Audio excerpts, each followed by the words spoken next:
Imagine a machine, not hidden in some dusty factory or locked away in a government bunker, but right in the beating heart of Wall Street. A machine that doesn't spit smoke or make noise. It smiles silently as it swallows market data and spits out real dollars every second, every minute, every hour, even while you sleep. This isn't a myth from a Hollywood movie. This isn't some sci-fi fantasy. It's a real technology, one that the financial elite have kept buried from the public eye for years. You won't find it on Google. You won't see it in an ad, because if you had access to it, if anyone outside their circle had access to it, the financial system as we know it would collapse overnight. It was born from the minds of a handful of data science prodigies, bankrolled by some of the most powerful institutions in the world. These algorithms don't just analyze markets, they predict the future. They know where a stock will move before it moves. They can spot $1 billion opportunity before the market even blinks. And Wall Street has been quietly using it to crush competitors, to multiply their wealth, and to ensure you never even get close. Tonight, I'm not just telling you about this AI, I'm taking you inside the story. From the dimly lit trading floors to secret meetings in five-star hotels, where contracts worth billions were signed, not to buy the technology, but to buy silence. You'll hear the real stories of people who used it. Some became insanely rich almost overnight. Others disappeared without a trace. But I'm warning you, this is not a game. What you're about to hear isn't just another YouTube video. It's the truth they don't want you to know. The truth that money can be printed by algorithms. So, sit down, buckle up, because once you hear what comes next, there's no going back. If you want, I can now start part 1 of the 5,000-word script. The first real story inside Wall Street, around 1,000 words. Inside the machine. It started with a phone call that was never supposed to be overheard. A Friday night in Manhattan, a trading floor mostly dark, and just 2 men still there. The junior analyst who stayed late to impress his boss, and the man who would change his life. The analyst's name was Ethan Cole. Fresh out of MIT, he was brilliant but broke, drowning in student loans and surviving on takeout noodles and caffeine. He thought he was in finance to build a career. What he didn't know was that he was about to stumble into a secret the banks would have paid millions to erase from his memory. As he passed by the glass office of David Langston, a senior partner with a reputation for making impossible trades, Ethan heard him speaking into a secure line. It's not just predicting the market, it's shaping it. Feed the next sequence at 2:47 a.m. London time, and watch the Nikkei open exactly 0.73% higher. Ethan froze. He knew enough about markets to understand. No one can predict a specific percentage like that, unless they weren't predicting at all, unless they were in control. Langston saw him in the reflection of the glass. There was a long pause, a faint smirk, then, "Cole, get in here." Inside the office, the air felt heavy. Langston closed the blinds and tapped his screen. A black and green interface appeared. No labels, no branding. Just streams of live market data flowing faster than any Bloomberg terminal Ethan had ever seen. "This," Langston said quietly, "is Oracle 9. It's not public. It's not for sale. And it damn sure doesn't belong on the SEC's radar." Ethan leaned closer. The AI wasn't just displaying market prices. It was generating arrows, probability scores, and execution commands. It was trading by itself. No hesitation, no emotion. Each move was surgically precise. "This thing," Langston continued, "hasn't had a losing day in 6 years. Not one. And if you even think of calling it insider trading, you've missed the point. This isn't about inside information. It's about total information. Every trade, every order, every whisper in every market, all processed before the competition even wakes up." Ethan's pulse was racing. He realized he was looking at something far beyond algorithmic trading. This was pre-market manipulation wrapped in the clean language of predictive analytics. Wall Street built this for one reason, Langston said, to print money, and the fewer people who know about it, the better. Which is why you're here, because after tonight you'll either be part of it, or you'll pretend this conversation never happened. Ethan knew 2 things in that moment. He had just been invited into the inner circle. People don't get to walk away from something like this alive, not if they know too much. Langston leaned back, watching Ethan's reaction. "Tomorrow," he said, "you'll see it run in real time. And then you'll decide how badly you want to be rich, and how much of your soul you're willing to sell to get there. If you want, I can move straight into part 2, where Ethan witnesses Oracle 9 in action during a global market opening, and the stakes and danger start escalating." The first run, the next morning, Ethan arrived at the office before sunrise. Wall Street was still asleep, the streets damp from a night rain, neon reflections pooling in the gutters. The building's glass facade mirrored a sky just beginning to lighten. Calm, quiet, deceptive. Inside, Langston was already there, sleeves rolled, tie loose, 2 espressos deep. He didn't bother with greetings. "Sit," he said, pointing to a chair beside the main terminal. "This isn't like watching CNBC. What you're about to see is something only 20 people in the world have witnessed." The room was dim, lit only by the glow of the screens. The AI dashboard pulsed like a living organism. Numbers, graphs, and obscure data streams dancing in impossible synchrony.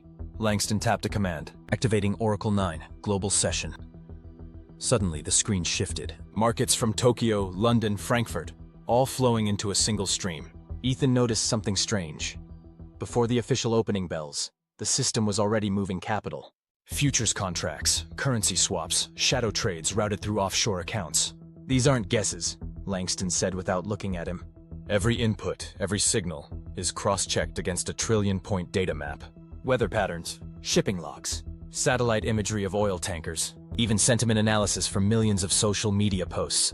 If there's a butterfly flapping its wings in Singapore, this thing knows what it'll do to Apple stock in Cupertino before Tim Cook does." Ethan leaned closer. On the left, a red alert flashed. Projected market shock. JPY USD pair. 070314 GMT. On the right, a green confirmation. Executing counter position. Profit target. 18th FR of 440,000. It was like watching a chess master who could see 50 moves ahead, and also had the power to tilt the board. "Now watch," Langston whispered. The Tokyo market opened. Within 3 seconds, the yen dropped exactly 0.73%, the same figure Ethan had overheard the night before. Oracle 9 had already executed the trade, locked the profit, and moved the capital to an unrelated position before human traders could even react. Ethan's chest tightened. This wasn't just speed. This was control. Langston smirked. "It's legal," he said, "because nobody can prove we made it happen. And by the time they even ask the question, we're 50 trades ahead." But Ethan also noticed something unsettling in the logs. Certain trades were being routed through accounts registered to shell corporations, in countries he recognized for one thing, no extradition treaties. "This is how the game is really played," Langston continued. "Forget everything you learned about markets being fair. There's no fair. There's us, and there's everyone else." Ethan felt the gravity of it. The profits weren't just huge, they were guaranteed. And guaranteed profits change more than bank balances. They change power. Langston turned to him. "You want it in, Cole? This is in. But once you step through that door, there's no stepping back." And in that moment, Ethan realized he wasn't sure if he was looking at the future of finance or the perfect crime. If you want, I can roll straight into part 3, where Ethan starts digging deeper into Oracle 9's origins and uncovers the first signs of how dangerous it truly is. The origin code. Ethan couldn't sleep that night, even in his apartment, a small, overpriced box with a view of a brick wall. His mind replayed every flashing number, every flawless trade, every impossible prediction he'd witnessed that morning. He tried to convince himself it was just high-frequency trading taken to an extreme. But deep down, he knew better. This wasn't reacting to the market. It was directing it. At 2:13 a.m., unable to resist, Ethan opened his encrypted work laptop and tapped into a maintenance access point he'd discovered during his first week at the firm. It was supposed to be used for system diagnostics, but he'd learned it could also reach the non-public logs of Oracle 9. The interface appeared. Black background, endless streams of code. At first, it looked like any complex AI algorithm. Layers of neural networks, self-learning loops, real-time sentiment models. But as Ethan dug deeper, something caught his eye, an external source tag. It wasn't built entirely in-house. A large chunk of the AI's base architecture had been licensed. No, stolen. From a research project at a small university lab in Switzerland. The project's codename, Aurelius. He remembered reading about it years ago in a tech forum. An AI designed to model chaotic systems, capable of predicting complex outcomes like climate patterns, disease outbreaks, even political events. But according to the last public record, Aurelius was shut down after the Swiss government declared it a national security risk. Apparently, they were right. Ethan scrolled further. The code wasn't just running financial models. It was pulling live feeds from non-public government data streams, corporate boardroom transcripts, private shipping manifests, and, unbelievably, direct access to a series of satellites owned by a communications research firm that was, in reality, a shell company for one of Wall Street's largest hedge funds. This thing didn't just know the market. It knew everything. He downloaded a small snippet of the origin code to a hidden drive, encrypted, air-gapped from the network. And in that moment, a warning flashed across his screen. Unauthorized access detected. Session logged. Ethan's blood ran cold. The next morning, Langston was waiting for him in the office. Not at his desk, but leaning casually against the wall by the elevator. "Rough night, Cole?" His voice was calm, but his eyes weren't. Ethan forced a neutral smile. "Just thinking about what I saw yesterday." Langston stepped closer. "Good, think hard. Because with this machine, you don't just trade money. You trade in lives, governments, and history itself. And anyone who digs too deep." He paused, his smile returning, but this time it felt sharp as glass. "Tends not to last long." As Langston walked away, Ethan realized something chilling. The AI wasn't just a tool for making money. It was a weapon, and he had just touched the trigger. If you want, I can immediately continue with Part 4, where Ethan starts realizing just how far Wall Street will go to keep Oracle 9 hidden, and where the danger starts closing in on him. The circle tightens. 2 days later, Ethan's phone buzzed with a message from an unknown number. No words, just a single photo. It was of him, taken through the window of his apartment. His stomach knotted. He knew what it meant. They were watching. That morning at the firm, the atmosphere felt different. The usually chaotic trading floor was strangely quiet, like the calm before a storm. Langston didn't greet him, didn't even look his way. Instead, Ethan was summoned to the boardroom. The room wasn't like any boardroom he'd seen. No polished mahogany table, no skyline views. This one was underground, windowless, cold. 5 men sat on one side of the table, all in tailored suits, faces unfamiliar but eyes sharp. On the wall behind them, a large screen displayed the Oracle 9 interface. One of them, an older man with silver hair and the kind of presence that silences a room, spoke first. "Mr. Cole, you've been given a privilege very few receive. That privilege comes with responsibilities and rules. We understand you've been curious." Ethan felt a bead of sweat form at his temple. "I'm just trying to understand the system," he said carefully. "Understanding," the silver-haired man replied, "is the fastest way to become a liability." Another man leaned forward. "Do you know what happened to the last analyst who thought he could outsmart this circle?" Ethan didn't answer. The man smiled faintly. "We didn't fire him. We deleted him. No records, no history. Even his birth certificate was erased. As far as the world's concerned, he never existed." The room fell silent except for the quiet hum of the servers behind the wall. Ethan's mind was screaming, "Get out! Now!" But his face stayed neutral. Langston finally spoke, his voice lower than usual. "Cole, the market is a battlefield. Oracle 9 is our nuclear weapon. If you're in, you fight for us. No hesitation, no questions. If you're out," he glanced at the others, "then you're gone before you reach the elevator." Ethan knew then. There was no safe middle ground. Either he played their game, or he'd be erased like a bad trade. That night, back in his apartment, Ethan sat in darkness, the city noise faint through the window. On his desk, the encrypted drive containing the fragment of Aurelius code seemed to glow under the streetlight. He could destroy it, forget everything, go back to a normal life. Or he could take the most dangerous gamble of his life, exposing the AI that controlled Wall Street itself. He didn't know it yet, but his choice would set off a chain of events that no algorithm could predict. The first crack. Ethan stared at the encrypted drive for hours, the hum of his fridge the only sound in the room. Every instinct told him to walk away. But something deeper, maybe pride, maybe anger, kept him rooted in that chair. At 2:41 a.m. he made his move. He pulled out an old ThinkPad, one with no Wi-Fi card, no Bluetooth, no connection to anything, and slid the drive in. The fragment of the Aurelius code appeared like an ancient manuscript, lines of logic and machine learning loops dancing across the screen. He began mapping the code's dependencies. To his shock, Oracle 9's predictive accuracy wasn't just from raw data. It was pulling in real-time feeds from classified intelligence networks, weather satellites, intercepted communications, even encrypted diplomatic cables. This wasn't market prediction. This was global surveillance weaponized for profit. Ethan knew he couldn't leak this to the press, not yet. The first journalist who tried to expose this system would vanish, and Ethan would go with them. He needed proof so undeniable, so explosive, that even Wall Street's shadow empire couldn't bury it. His chance came sooner than expected. The next day, Langston called him into his office. "We've got a special operation tonight," Langston said. "Oracle's going to trigger a cascade in the energy sector. Oil, gas, shipping, all of it. By the time the dust settles, we'll have cleared over $3 billion. You're running point." Ethan nodded, hiding the churn in his stomach. This was it. If he could record the operation, every input, every trade, every manipulation, he'd have the smoking gun. That night, the lights were low in the trading room. Only a skeleton crew of trusted insiders were present. The screens lit up with the pre-programmed sequence: artificially spike crude oil futures. Leak a fake weather report predicting storms in the Gulf of Mexico.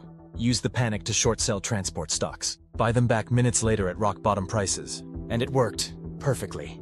In less than 11 minutes, the operation cleared $3.17 billion.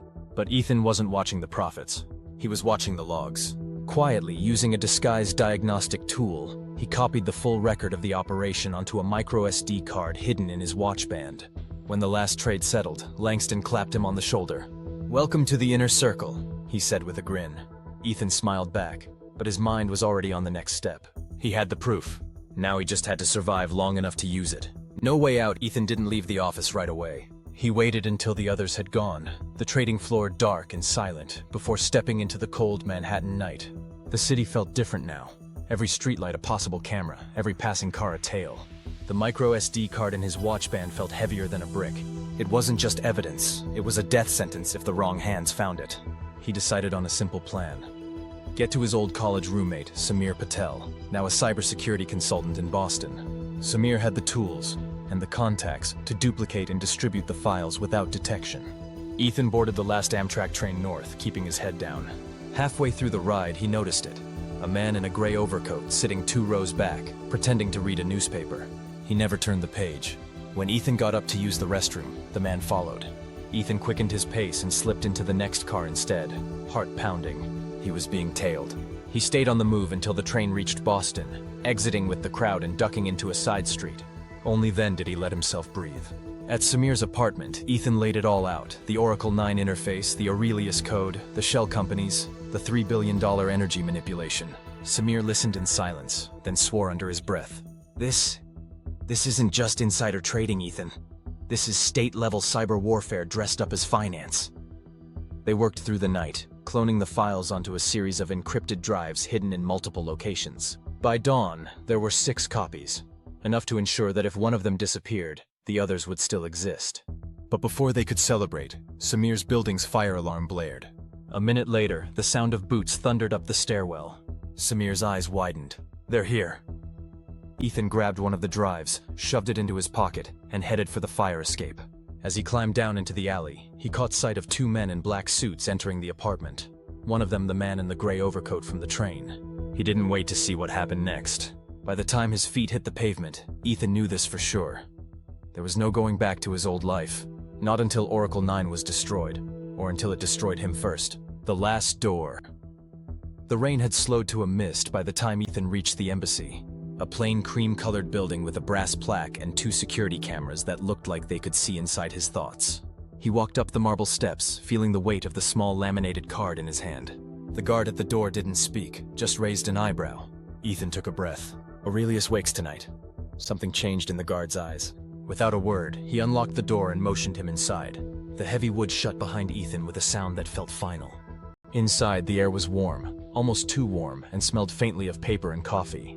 A man in a dark suit appeared from a side hall. "This way," he said, his accent sharp and unfamiliar. They led Ethan to a conference room lit by a single desk lamp. On the table was a secure terminal already logged into an encrypted network. The man gestured to it. "Your proof?" Ethan didn't hand over the drive. He knew better. Instead, he typed a single word: Aurelius. The man's expression didn't change, but he nodded slowly, as if a giant piece of a puzzle had just clicked into place. "We've been waiting for this." Ethan stepped back. "What happens now?" The man gave a thin smile. "Now the countdown begins." 3 days later. Somewhere deep in a bunker in Reykjavik, the first of the encrypted fragments hit the whistleblower servers. In Japan, a university cluster received the second shard, and in a dusty corner of a private cloud, the third fragment arrived. Invisible, silent, untouchable. The 48-hour timer started. Inside Wall Street, Oracle 9's operators scrambled.